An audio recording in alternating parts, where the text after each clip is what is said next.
The stream is live. All right. Woo! Hello. Welcome to our scary story contest winners. If you don't know, we are the semi-sages of the pages, and we have been fortunate enough to read some amazing stories. So I'm Morgan. This is Molly. And I'm Teresa. And we are so grateful for everybody who's joining us today and who's come to share these incredible stories that we got to read. We had a bunch of submissions from a variety of age categories, and we had the opportunity to really kind of debate about which ones. When we started this competition, we were like, okay, one adult winner, one winner under the age of 18. And we were like, that's all we can really have the bandwidth for. And the stories were so good that stay tuned to find out if we gave more than just 2 awards away. What comments, Molly and Teresa, would you like to add about these awesome stories? I just felt very privileged that you all trusted us with your words, with your stories, with your ideas. And it was so lovely to read. I love 500-word stories, short stories, because I think they are a difficult medium to execute.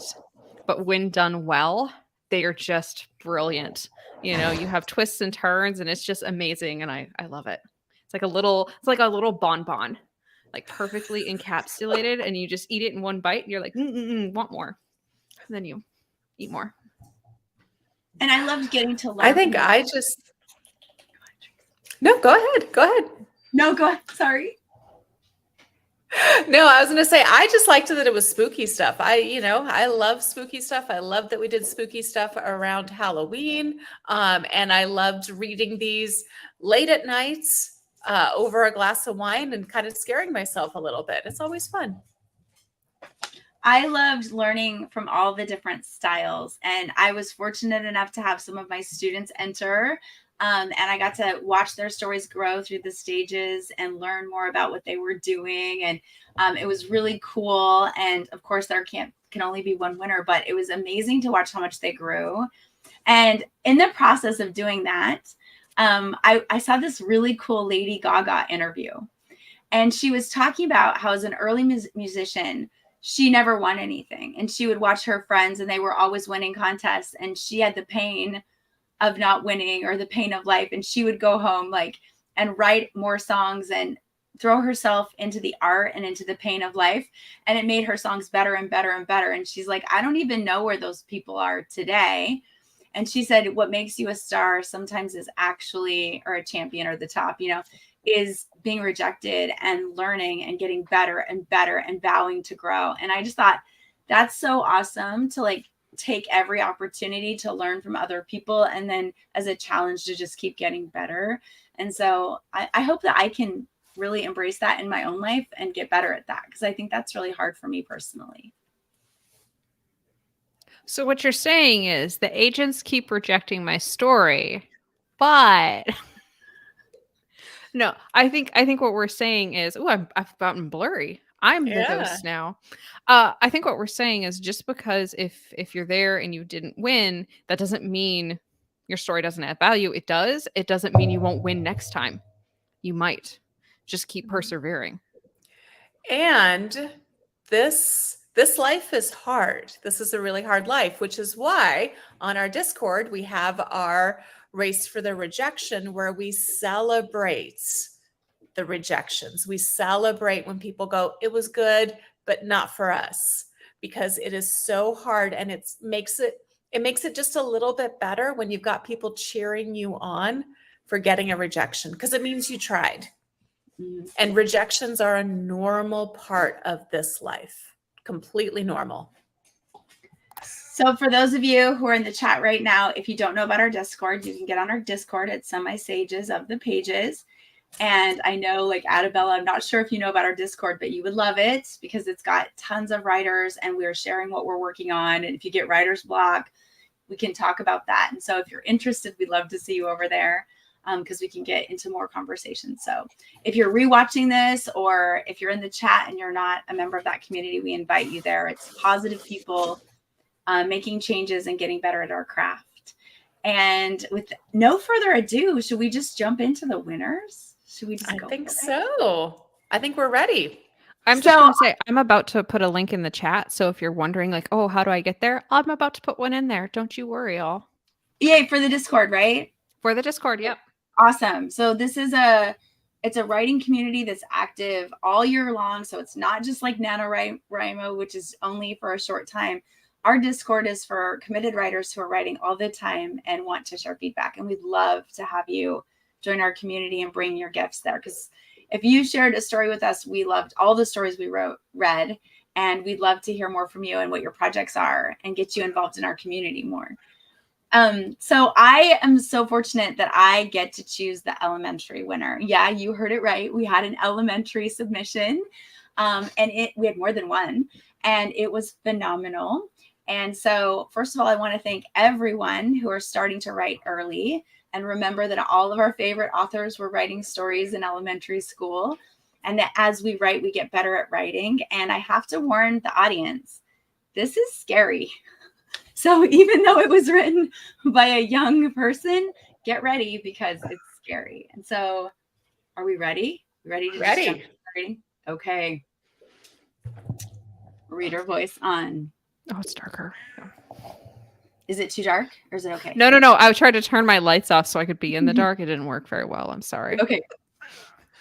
The Giggle in the Dark. One night, Regina was in bed reading a story to her little friend Molly the dolly. The story was titled The Killer Doll. When the story was over, Regina said to Molly, "You would never hurt anybody, would you?" Of course, the doll didn't answer. She just stared at Regina with brown eyes. Then Regina braided Molly's blonde hair before she went to sleep. "I love your vintage dress," said Regina. Next, Regina's little brother Mark came in without asking. Mark asked, "Why is that doll so ugly?" Regina said, "No, she's not." Mark had scissors and he said, "I can make her look prettier." But before Regina could scream, their mom came in and said, "It's time for bed. Mark, go to your room and say goodnight to your sister." "Good night, Regina." "And good night, Molly. I'll make you prettier tomorrow." Mark left and Mom said, "Good night, Regina. Good night, Molly." And Mom turned off the lights. Then Regina put Molly in her dollhouse and told her friend good night, and then returned to her bed. Regina closed her eyes and was about to fall asleep, but she heard a noise. It was a giggling. Regina looked around the room. It was pitch black. All she could see were a couple of stuffed animals and her doll in her little house. So Regina closed her eyes again, and 2 seconds later, she heard the giggle again. "Who is that?" Regina asked. Nobody answered.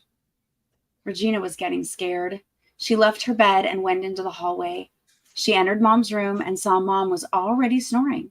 So she tried to wake up her mom, but her mom kept sleeping because she must have gotten extra tired after so much work that day. And then the giggling started again from Regina's bedroom.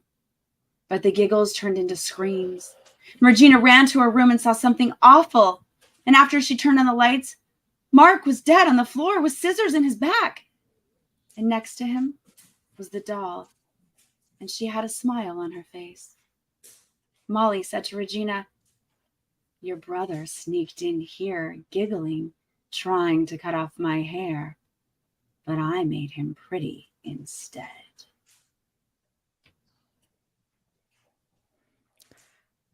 I love that last dialogue. It's so good. And that amazing story was called The Giggle in the Dark by Story Boffman, a second grader at Los Cerritos Elementary School. Yay! Congratulations. I will also share. I had a doll named Molly. I actually loved her very much. It was a doll that my mom made, and I still have her in my closet. I think I might lock her away. Why are all the dolls named Molly? Is it? Have I done something wrong? I was like, should we be afraid of you? All good questions. I was wondering if Story had seen our podcast and named the doll after you, Molly. I'm at least a little encouraged. I don't know if that's a compliment. By the fact that I don't meet Molly's description, being the fact that I don't have blonde hair or brown eyes and am not a doll. That we But know of. That we know of. that's my spooky secret right there. But I really like the story beats in this were perfect. Like in 500 words, there was a setup, there was a climax, there was a payoff, there was a twist at the end. You know, who is giggling? Where is this giggling coming from? And it was spooky. I loved it. This is great. We all loved this story. And I love that they're admitting you never liked dolls when you were younger.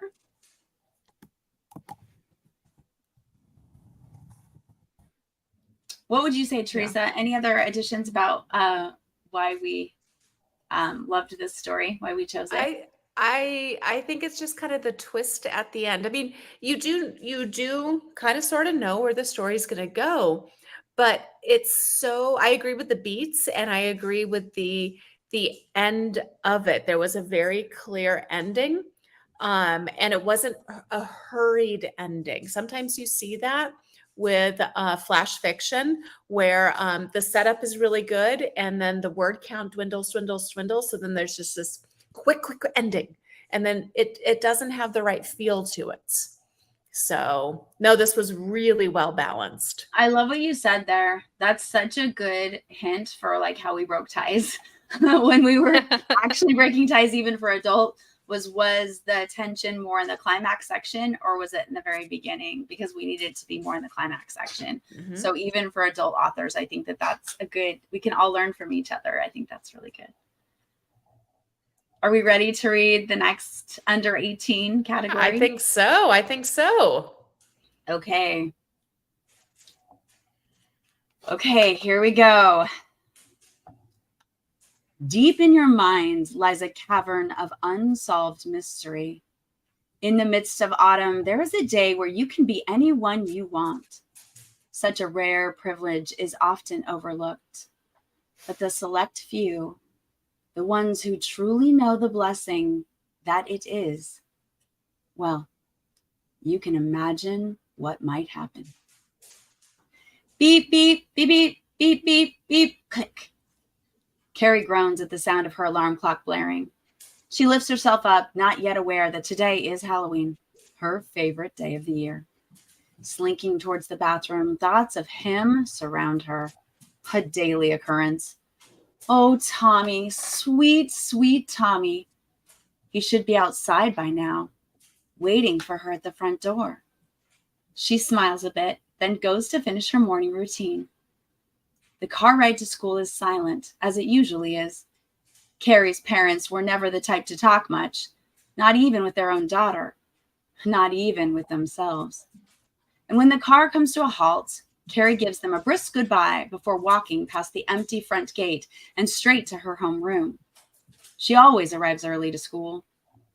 She walks down the silent halls, reading the posters that cover most of the school's walls. She sighs. Tommy is so popular. Now that she thinks about it, Carrie is what most people call too popular. When she walks down the hall, people stare. Boys hold the door open for her, and she receives letters in her locker almost every day. She knows the names of everybody, and everybody knows her. But the only person Carrie really cares about is Tommy, and she can't wait to see him after school. When the morning announcement comes, Carrie is still knee-deep into her thoughts, only tuning back in towards the end of Mrs. Finette's routine.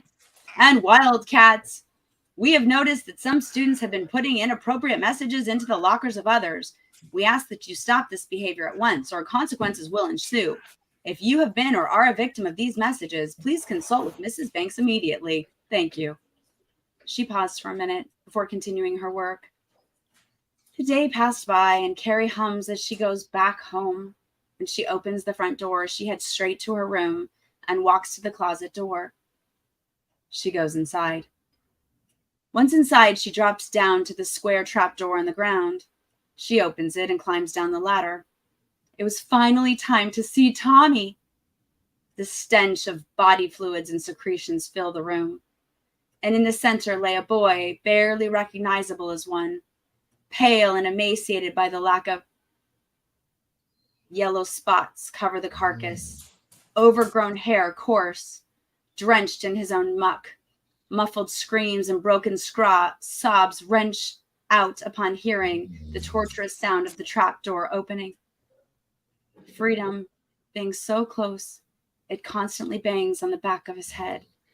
The footsteps approach, mocking, giggling. Happy anniversary, Tommy. Wow. That's awesome. Great twist with it too. I love this idea that he's popular because there's like missing posters of him all over the school. And it's like this crazy foreshadowing that like everybody's looking for him and everyone knows she did it and they're throwing things in the locker and she's just completely oblivious to it. And I love how the choice of the word was Carrie. So it's like a Stephen King callback, right? I thought that was really brilliant.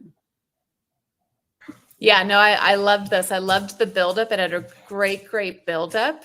And perfect example of an unreliable narrator too.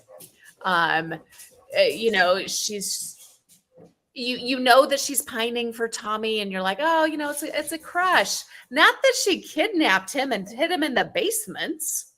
The turn is really nice on this one. Yeah. And then how long he's been there. Like there was a lot of time put into like the grossness. Mm-hmm. Yeah, she's had him for a while, long enough for the school and everybody to be reacting, and yet she's just going about her day, missing her boyfriend who's in the basement. I also really loved it. It is very difficult to pull off unreliable narrator stories. It's very difficult to pull off like secrets like this in terms of writing wise, and it's extra difficult to pull it off in 500 words. So doing that and leading, you know, having this foreshadowing woven in, like Morgan said, like you read it, you know, it's not for me, it wasn't until the trap door where I was like, hey, wait a second. Wait a second. But then you reread it and you're like, oh, it's everywhere. It's clear. But you miss it because the author is so good at leading you down that path that the ending is such a twist, but it was there the whole time. And that's the perfect kind of twist. Yeah, I like how you're like, that doesn't make, there are parts that don't make sense, but that's because she's crazy, right? And so then when you realize like, oh, it doesn't make sense because she's showing us that it's not making sense in the narrator's head too. In her mind, it's her reality is very different than ours. Yeah. Yeah. And it starts with like, oh, Tommy would be outside waiting for her. But she knows he's not. Like she knows where he would be if he wasn't in the basement. Dead. He's alive. I thought he was alive. That's true. Yeah, he's alive. You're right. But yeah, this idea, it's this fantasy reality of like real delusion, right? And the delusion starts right there. And it's great because it throws the reader off. Because the whole time you're wondering why he isn't waiting. Yeah, where's Tommy? Like, it takes a while to realize like, oh, okay. I felt like there were really good middle grade stories, like a lot of under 18. I don't know how old they were. A lot of good under 18 stories that were like super strong. But for me, this one was the clearest about a secret. So the prompt, we asked for a secret, and this one was is the secret that she's got him hidden in the basement, or is the secret even to herself that she's crazy? And so I liked that there were two levels of secrets. Awesome. That's a good point. I love it. I will say, so we're about to move into the adult section for our winners there. If you like this as much as we do, you like us running contests, you like hearing the winners, you like participating in the contest, getting your stories read, getting prizes, because we give out prizes to the winners. We love to do that, but we are also this comes out of our own personal paychecks. We're not monetized yet. So if you want to see us do more of this, something that you can help us do is remember to hit like, hit subscribe so that our channel has support that we can become monetized, and then we can run more contests, have bigger prizes, and spotlight more authors. That's what we want to do. So you can help us by doing that. Well All right. said. Did we Thank mention you. who wrote it? I'm not sure we did. Did you? I don't know. We'll have to I announce. Say Did- the name. I'm not sure I saw the title. Was there a title with that one? When I saved it over. Oolong is the pen name. Hold on, getting there. I don't see The title was Favorite Day. favorite day. Favorite Day. Okay, Favorite Day. And then the author, did I get that right? The author's name was Oolong, right? Oolong. Oolong. Mhm. Okay. Congratulations. Congratulations. Yeah. Okay, we ready to move on? Okay, Yeah, we I think are. we're going to do a couple runners up because it really was hard to choose some winners. We got such great stories. So these next couple are runners up. Do you want me to go first, Molly? Yeah, I do. Go for it. All right, you got it. Runner up number 1 in no Runner up particular order. number 1. Okay, making sure it's not the winner. Okay, this one is titled Delicate Nights by Elizabeth Suggs. Night breeds a certain animal, made more beast than man. One made with eyes glued to the television screen. One made with a long, pointy nose and jagged teeth beneath a mangled beard. He stalks the night, never once seeing his prey, blind as he is from anything outside a screen. He uses his nose to sniff out perfumed vanilla, cinnamon, and his favorite of all, lavender. His victims never hear him approach, as they are deaf from everything outside their headphones, nor do they feel his touch until it's too late, until they're dragged through the night, and he's feasted once more. But there is one small creature who sees all and hears most. It is the darkness that lives within the walls, the life that breathes through the dirt. It is the all-seeing thing of the world, hidden within plain sight. It knows our secrets but never speaks. It sees our pain but never helps. Its actions aren't of malice, yet when the weak cry out in the night, it stays still, watching the beast in the shadows, watching and waiting for a new day to come, for a day when screens break and delicate women become fierce.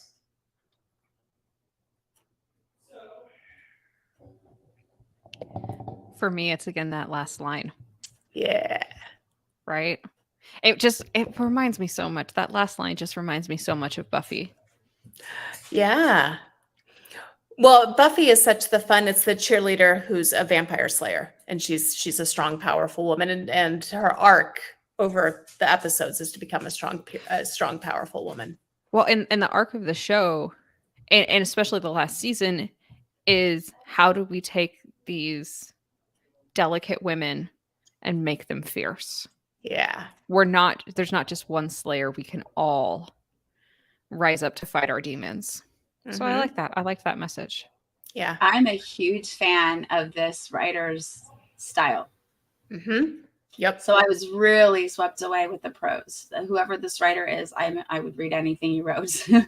I loved the incorporation of all the senses. I love the juxtaposition between like the teeth and the primitive versus the technical, and the tension between the progress and what is innate to humanity, and this constant like longing of humanity to go back to a time before screens, before entertainment, when we had to fight for our survival. I just thought it was really well done. And then I loved the use of like cinnamon and jagged. I just think that I could just go on and on and on about how much I appreciated this style of this author. And I am a huge fan for the elusive. So I have to say that I really, really appreciated the idea that it was fear of the unknown. that the secret was in what we were to fear, what we have to lose. And I thought it offered an illusion for the macro and the micro that I just really appreciated. So thank you so much for submitting this piece, because I really feel like I'm better off for having read it. Agreed. It was beautiful. I love the how lyrical it was. Yeah. Okay. Thank you for submitting.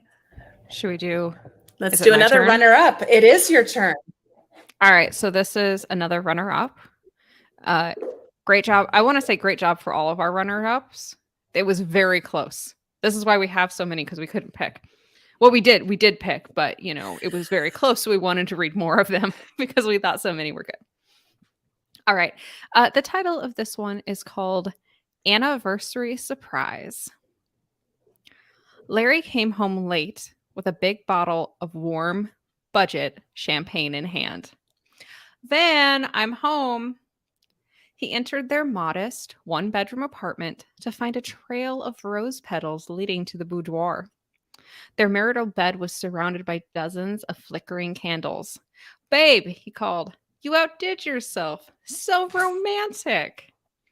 He heard Vanessa call from the bathroom. Put the hood over your head. Take off your clothes and lay on the bed. He did as bidden, stripping out of his suit and putting the black bag over his head. You ready for me? She asked. He felt her nude body straddle his hips. Her cold fingers took his hands and strapped them down with rough cord, then his ankles. He chuckled. Kinky stuff, babe. Vanessa whispered into his ear. Happy anniversary, husband. You too, babe. What's the safe word? She hissed. To pronounce it correctly, you'd need to split your tongue in two. Then she raised her ancient telestial blade and howled. Cthulhu, great Sahology, I sacrifice this lowly mortal in exchange for a child of divine darkness. Wait, what? The voice of her true love whispered from the void. I accept your sacrament. Your devotion will be rewarded.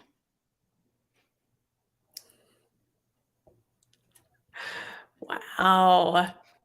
Apologies if I didn't pronounce the alien language correctly. Alien and or ancient language. I love the use of the secret there in like kind of what could be like you're thinking like what's going to happen, and it's like the author's playing into all these tropes, and then they subvert it in such an interesting way. And I love it when they get us expecting one thing and then they change it up so dramatically. I think that's great. Really appreciated that. I loved how visual this one was, which is really hard to do in 500 words, but you get a really clear sense. Budget champagne, modest one bedroom. You've got the rose petals and the candle. She's in the adjoining bathroom. Like you've got a clear visual in your mind about the story. Very, very difficult to do.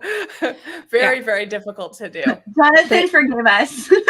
The efficiency of the words, right? Like the words that they're choosing to use they're doing a lot of heavy lifting, right? Knowing that the champagne is warm and budget. It tells us a lot. It tells us a lot about the character. It tells us a lot about their situation. All this kind of stuff. It is I love how efficient the story is. That's an odd thing to say, but I do love it. My favorite line in this story was actually the slitting of the tongue. Right, very visceral. But also poetic, and also linking to like biblical references and serpent ideology. And I loved how it took a completely normal setting and it threw us into a new world in one sentence. Like, talk about brilliant writing. Like that all of a sudden, you're playing a totally different game than you thought you were. And I love the use of getting us in more of a romantic, playful mood and then instant fear with one line. I thought that was really incredible. I love how it's still kind of a romance story because because she she's has another sacrificing. She has a lover. true love. Yeah. Like her true love is in the story. It's just not who you think it is. He And demands human sacrifice, but hey, who doesn't? Who doesn't want to be worshipped? I'm just kidding. This is going into We're odd not. directions, you guys. Okay, I do want to Oh, give no, a it's shout live. out. I want to give a shout out because the author's actually here and is commenting in the chat. And it's Jonathan Reddock? Reddock? Reddock? We're done. Sorry. Pronunciation is not our strong suit. No, it's not. We're writers. We write. But he said that the pronunciation for the ancient language or alien language is whatever. So nice job, Molly. Yeah, I'm here to help. Like Loch Ness. Oh, Loch Ness, Jonathan. That didn't help me. Reddock, probably. Reddock. Jonathan Okay. Reddock. I don't know if that helped. All right. Great. Okay, Great job. got We more loved your stories story. to read. It's called Whisked Away. And if you have a place that we could read Whisked Away or the audience could find you, tell us in the chat so they can learn more about where they can read your Put work. a link in there. Yeah. Yeah, we'd love to promote your work. Morgan, I think there's one more runner up. Okay, I get to read the final runner-up. And they were in no order, by the way. No particular order. Okay. Under the bed. It was one of those long days. The kind where the only remedy is a warm bath, some lavender tea, and some reruns of late 90s primetime. I walked through the door, abandoned my purse on the couch, and flipped my heels off of my feet to the other side of the room. The warmth of the eucalyptus water soothed my calves and thighs that were sore from standing far too long in front of students who were mostly only half paying attention. My brain was fogged with repeated explanation of assignments that twisted and swirled until I was as confused as my students. I sipped my tea mindfully, noticing the cloud of steam condensing on my nose, feeling the balminess on my lips, and enjoying the sensation of a warm travel down my throat to my chest and then my stomach. I stayed in this tub until my hands and feet wrinkled and goosebumps alerted me that the water had gone tepid. I heaved myself toward the towel rack and dried off. My pajama pants and tank top were a welcome casing for my exhausted frame. I turned on my heating pad and set my alarm. I was sure I had locked the door upon my arrival that afternoon, so I didn't bother double checking. I usually would turn on my TV, but that night I drifted to sleep. Then it started, a tapping. I kept my eyes closed, thinking I was dreaming. I curled into the fetal position and pulled my blanket closer, still tapping. I turned to my other side, and I could no longer ignore the strange sound coming from under my bed. So I decided to investigate. I used the glow of my cell phone to create a pool of light right next to my bed. I inched my face closer and closer off the side of my bed towards the floor until my eyes could make out what appeared to be a shadowy figure scurrying towards the wall. A gust of nerve overtook me as I shone my dim phone light towards the wall. I could swear I saw a pair of glowing eyes, but I decided to stop my inspection for fear of what I would find. The tapping had subsided, and I quickly rolled my body up into a ball under all my blankets and slammed my pillow over my head, praying for sleep, pleasant dreams, and true solitude. Ooh. I like that the being physically comfortable, being warm, and everything was such a huge part of this. Like the pajamas were comfortable, the bed was comfortable. Like it does make you want to like curl up in bed and, not in a scary way, but pull the blankets up, and everything else. And I loved the use of the cell phone for light. How many of us have done that in the middle of the night? Yeah, all of us have. What I loved about this story, I love two things. The first thing is like the juxtaposition between being warm and comfortable, right? Whether it's like even the visceralness of drinking a warm beverage, right? and that aspect. And then the opposite side of like there's something tapping under the bed and it's scary, and the choosing to ignore it. Like Yeah. choosing to willfully not pay attention to the scary thing is an interesting choice that I loved. And I also loved, like, as a woman, I found it a very relatable story, especially as a woman who has lived alone before. In this, like, I don't know, spending a night alone can sometimes be a very comforting experience, but then sounds and things that happen and can be scary. Scary maybe isn't the right word, but you can get unsettled quickly. Mhm. And I thought it was very, very relatable. Well, and it has this idea of it's scary, so I'm just going to ignore it, has societal ripple effects too. I mean, there's a lot of scary stuff going on in the world, and it's really easy just to put that pillow over our head and be like, going to pretend that's not happening. Really easy. I think that's really powerful. And that tapping, of course, is a Poe reference, right? And so it also Presumably. is like, yeah. So it could be from internal too, right? It could be inside of her mind. Ooh, that's an So interesting point. my read on that story, one of the reasons I loved it so much is that the tapping, it's not there. There's nothing there. Just like the heart that's beating and telltale heart, it's not actually beating, it's in your head. And so the wrapping tapping, I thought from the Raven, is this idea that it's the internal Mhm. It's your mind own that she demons. can't. Yeah, and that's why she's getting in the bathtub and trying to release, and she can't get away from her students because it's always there. It's always there, and she can't escape it. Mm. Or I'm a teacher and I'm just projecting. No, I love that interpretation. Yeah, I do too. I do too. That's awesome. That makes sense. That's why she's covering herself in a blanket, because she knows she can't escape it. Yeah. Why try to run away if you know you can't escape? Yeah, I particularly was fond of that. And I love what Jonathan put in the chat where he said, you go mad if you think too much about the real horrors. Mm-hmm. Yeah. And I think that that's what this story is about. I love it. What do you think the secret is in this story? That was my only. Is she mad or not? Is she crazy or not? Yeah. Or is she hiding from something that is frightening her tremendously and not addressing it? Both real and, mental. I think what is the tapping? Yeah. Is the secret. Yeah. Good. All right. That was our 3 runners up. And I think Morgan teased it. We do have 2 winners for the adult category. By the way, did we read the name of the winner? I don't know if we did.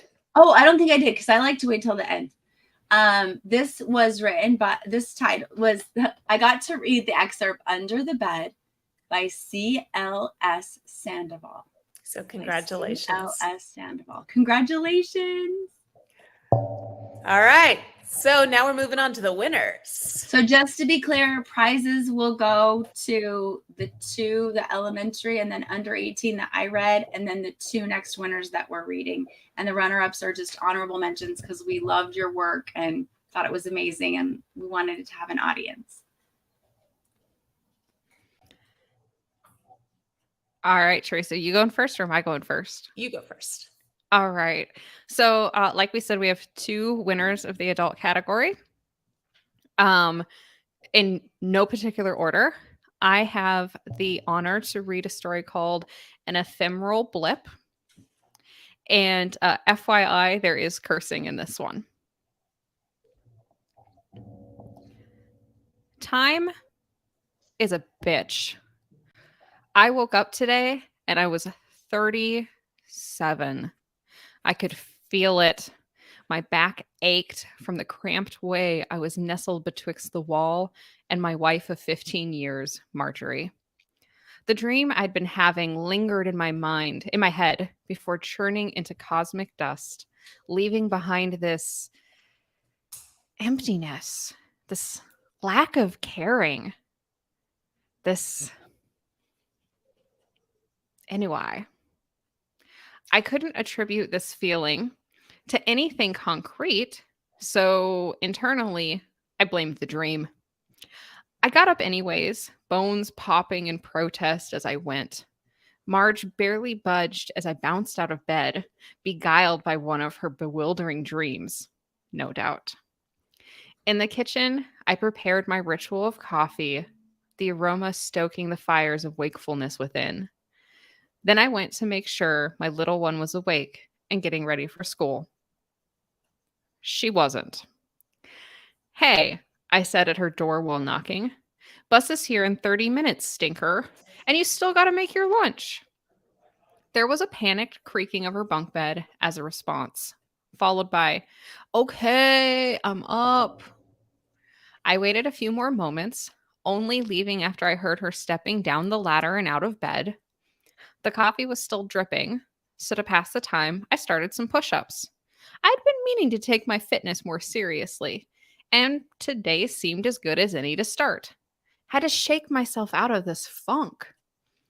I was on 27 when the dining room turned electric blue. I fell on my face, jamming my chin into the linoleum. Damn! I quickly stood. Two figures stood in my living room beside my bookshelf. One was huge, easily 8 feet tall, garbed in a black robe, carrying a wicked sword that curved to the ground. I couldn't see his face. The other, much shorter figure was me, albeit dressed better. He had a fitted suit of classic black and white, and his beard was neatly trimmed and connected along his jaw better than mine did. And he looked to be about 30 pounds lighter. The robed figure waved his skeletal hand in a great arc. This is what you would have been. He was indicating me. I stood there, utterly without words, holding my chin, hair disheveled, garbed only in my SpongeBob pajama pants, where my gut sagged a bit over the elastic waist, sleep still crusting my eyes. The other me spoke in a wail, his voice hoarse. Please, oh great specter, spare me these twisted visions. I've learned my lesson. I'll change, whatever it takes. He collapsed to his knees and gripped the robes of the other figure, his full weight brought against the apparition, and yet it didn't budge an inch. The robed figure turned without moving, sliced a hole into the wall that bled pulsing blue light, and they both vanished into it. The whole thing lasted only about 10 seconds.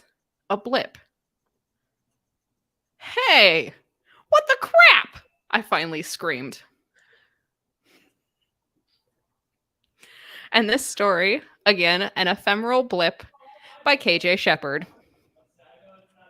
Nice job. Nice job. I loved the humor in this one. I don't know how many of you guys were, if you guys were just watching Molly, but Morgan and I were laughing all through it. Of course, a classic twist on Scrooge, right? But also on the Grim Reaper. So bringing kind of the two together. And I love the idea of taking the mundane and shaking us a little, but in a way that's less traditional, I think. Creatively less traditional, yeah. Yeah, the title's great. It's just so fun. And it's just fun. And I think it's very relatable. We've all had tired mornings. We're all like, oh goodness, the age is catching up to me. I've been meaning to take that more seriously, going to work out. Okay. But like, you don't. You're like, okay, I can get my life together. This isn't so bad.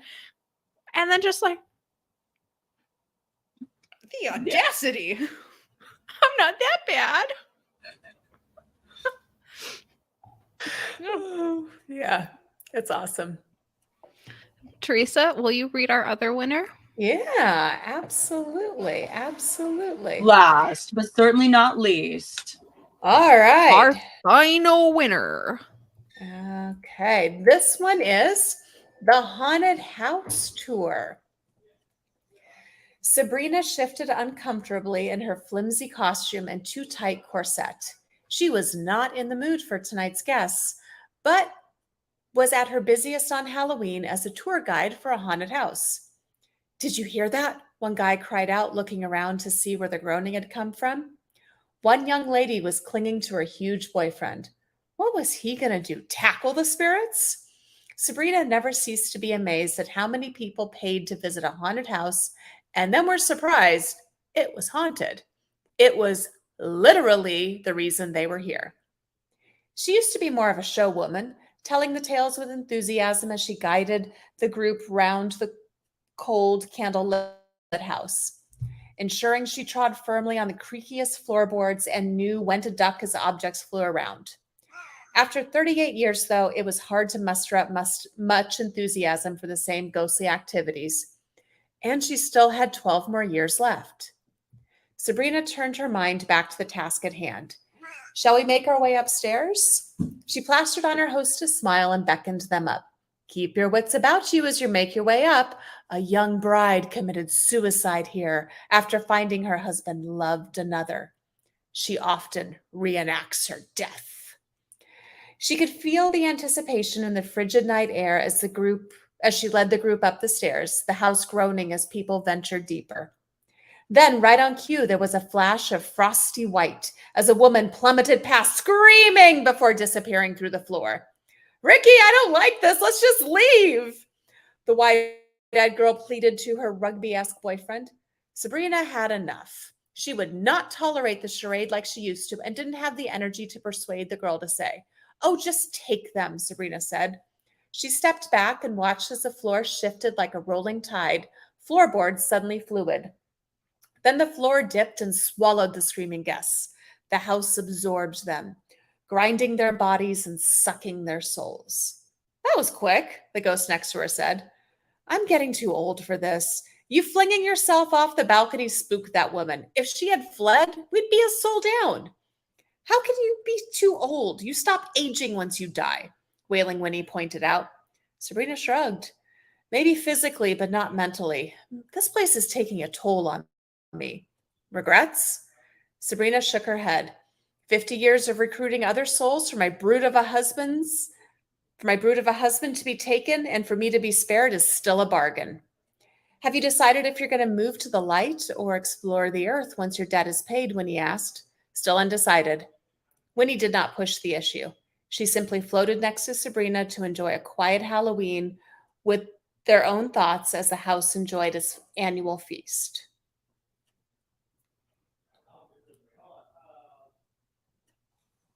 And who is this story by?